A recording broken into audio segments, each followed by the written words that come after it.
अस्सलाम वालेकुम जी, मैं हूं फारूक मलिक और आप देख रहे हैं आज़ाद डिजिटल। नाज़रीन, चोलिस्तान पाकिस्तान का वो खिता है जहां के स्कूल सारा साल हालत सफ़र में रहते हैं, क्योंकि वहां पर पानी की कमी होती है। जब पानी आता है तो टोबे भरते हैं और लोग वहां पे जाकर रिहाइश इख्तियार करते हैं। जैसे टोबे का पानी ख़त्म होता है, लोग वहां से मूव कर जाते हैं और साथ साथ स्कूल भी उनके साथ मूव करता रहता है। यही वजह है कि चोलिस्तान के बच्चों को पानी की प्यास के साथ साथ तालीम की प्यास बुझाने के लिए भी कड़े इम्तिहान से गुजरना पड़ता है। बाकी तफसील क्या है, आइए जानते हैं इस रिपोर्ट में।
चोलिस्तान मोबाइल स्कूल 2016 से शुरू हुए हैं सर, और ये तकरीबन पहले फेज़ में 35 से और 40 प्लस अब हैं सर, दूसरे फेज़ में भी आए।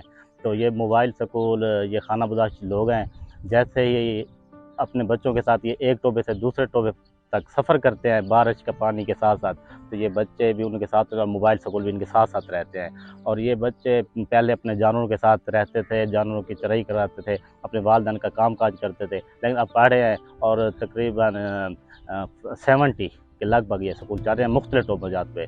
तो ये बच्चे बहुत शौक़ से पढ़ते हैं। अब मेरे को शऊर भी आ रहा है कि पंजाब हुकूमत का बहुत अच्छा इक़दाम है।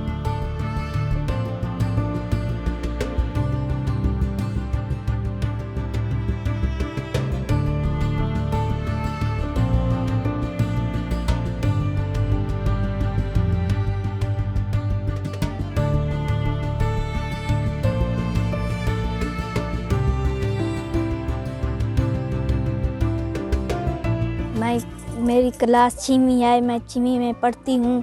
सब पैफे ने बस्ते रीते सब पेंशन रीते रेस्टोरेंट रीते शॉप रीते सब पैफे दा शुक्रिया अदा फरमेसु। पहले मैं घर वेली बांधियम, सारा दिन वेली बांधियम और घर का काम काज करती हूँ।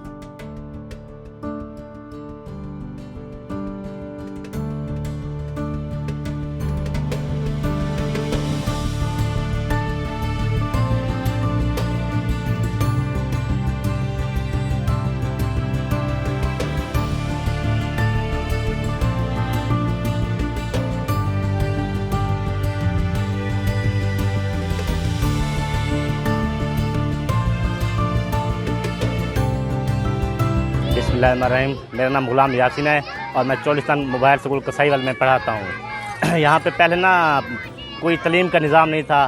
पंजाब जो फाउंडेशन ने स्कूल कैंप किए हैं और ये बच्चे पहले अपने जानवरों के साथ सारा दिन जंगल में जानवरों के साथ रहते थे। अब ये सब बच्चे ना पढ़ रहे हैं। हम शुक्रगुजार हैं पंजाब एजुकेशन फाउंडेशन का, जिन्होंने स्कूल कैंप किए। इसी तरह मोबाइल स्कूल तकरीबन 31 स्कूल हैं जो अब चल रहे हैं इस वक्त चोलिस्तान में।